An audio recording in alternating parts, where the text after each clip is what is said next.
Guys, I'm so sorry. I'm so very sorry. I'm pretty sure this is going to be the most clickbaity I've ever been with a video ever, okay? I'm probably going to call it something stupid like, why Streets of Rage 4 and Sakura Wars are important, blah blah blah blah blah. And I'm also probably going to use a custom thumbnail. I've never used a custom thumbnail, ever. Like, in my whole life. I hate them. I've always hated them. They're so standard right now, but I've always disliked using them, but I want to get, like, a shot of, like, Sakura and Axel, probably, from Streets of Rage, side by side to illustrate my point here, so I apologize. But in any case, yeah, I wanted to make this video today. It is currently Sunday the 26th of April. In 2 days, we'll be getting the new Sakura Wars for the PS4, and then 2 days after that, we'll be getting Streets of Rage 4 coming out on everything. Now, we only learned about the release date of Streets of Rage 4 recently, and I'm really surprised that both games are going to be releasing so close together, okay? Now, as a long-time SEGA fan, you know, this channel, when I'm not doing the occasional Let's Play, it really is just a place where I can gush about the company, you know? I talk about them a lot. They've just become my hobby in recent years, you know? I like to follow the company, you know, this holder of all my favourite IPs in the world that make me love this hobby. I love so much. I like to see how they're doing and how well they're treating their fans, and yeah, just sharing my sort of hot takes with everybody, you know? I know it's not as, it's usually not as exciting as, you know, Nintendo-based channels or Sony-based channels or what have you, but it's just what I like to do, and I appreciate you guys always sitting around to hear my opinions. But suffice it to say, this is going to be a really important week for SEGA, right? With these two releases. And I want to talk about both of them and say why they're important. So yeah, let's get. I guess we'll start off by talking about how we are now apparently at the end of Sega's Road to 2020 initiative. You guys remember that? This was something they started hyping up back in like 2017. You know, this was around the time the acquisition of Atlas was finally fully finalized. Okay, and yeah, they said that they were going to be bringing back older IPs, they were going to be like establishing new IPs, you know, they were going to be doing all of this stuff to really try and win back SEGA fans. And honestly guys, it's just my opinion, as of right now, they have like nailed it, right? People always talk about Capcom's current renaissance, which absolutely exists, you know, games like Monster Hunter finally having massive worldwide appeal, Resident Evil coming back in a big way, Devil May Cry 5 came back, Mega Man came back, okay? Capcom is on top of the world right now, and they have earned every little bit of it, right? But Sega has been no slouch either in the past, like, 3-4 years, you know, like with Yakuza finding worldwide, like, fame, you know, other games like Persona 5, that's definitely a big one, okay? And just us here in the West getting all of these franchises finally, like Phantasy Star finally came back. Holy crap, you know? And I could go on about other little things in that, but let's focus on, like, what's still to come, okay? Now, when it came to reviving older IPs, there's a lot of, like, little things that Sega did bring back. I named a few of them there. But I think there was 3 in particular that really stood out to me. 2 of them are 2 of the games I'm talking about here today, Streets of Rage 4 and Sakura Wars. The other one was one that a lot of people kind of like overlook, I guess, and with good reason. It was just an arcade game, House of the Dead Scarlet Dawn. Now, I really hope that game comes to like console at some point. It looks amazing, and House of the Dead is obviously like a really big IP, one of which I hold very close to my heart. And, you know, we are apparently getting remakes of House of the Dead 1 and 2 later down the line. Fuck knows when they'll show up, but they're coming, okay? So it's nice to see House of the Dead still going strong, but I do hope that Scarlet Dawn game makes its way to consoles at some point. But, yeah, in terms of, like, big IP revivals, I don't think any other ones match the same level as these 3. So I guess we're going to start off with Streets of Rage 4. Now, the thing about Streets of Rage 4, which is interesting, guys, is that it's not even being published by SEGA, okay? Streets of Rage 4 is the latest game that sort of, like, employs a practice that SEGA has been putting into effect over the past, like, 3-4 years, road to 2020, etc., where they will let other publishers borrow their IPs so that they can make games for them, okay? This is different than, say, outsourcing, I remember Capcom did a lot of that, like, back in the previous generation, they would always, like, say, okay, here's this IP, go make a game for it, we'll publish it, make sure it's good, and, most of the time it never really was. You got stuff like, Dark Void, you got stuff like Bionic Commando, and those games didn't really do so hot, but you get what I mean. But no, in this case, it seems like SEGA just fully loans the IP out, and they're like, okay, do what you want, it's still our IP, we're still involved with it in some way, but it's going to be largely, like, your thing. And I think that's brilliant, I just can't help but see it as, like, okay, these developers get to work with, like, a really beloved IP that's going to guarantee to have an audience as soon as it comes out, and us as fans of said IP are getting, like, new games, I mean, some great examples that come to mind is Space Channel 5 came back, Panzer Dragoon came back, Wonder Boy came back, albeit it's called Monster Boy in the Cursed Kingdom. Which, by the way, you should absolutely play that game. It's really, really fucking good. Technically, this is even what's been happening with Bayonetta and Shenmue, Those are Sega IPs that Sega has been lending out to Nintendo and lending out to Yu Suzuki to do what they want with them. It's still theirs, but they're just, like, giving them out. And maybe it was because of those IPs that they realized, what, we could probably do this and, like, make a lot of people happy and still keep our IPs relevant.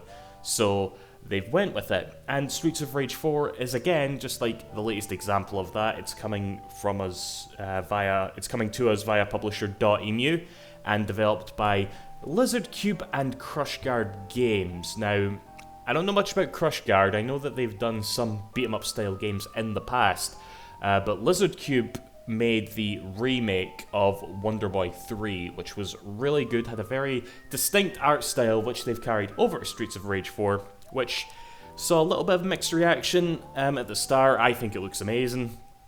But, yeah, that is where we're at with this game. And, yeah, Streets of Rage was always a big Mega Drive game, one of my big favorites as well.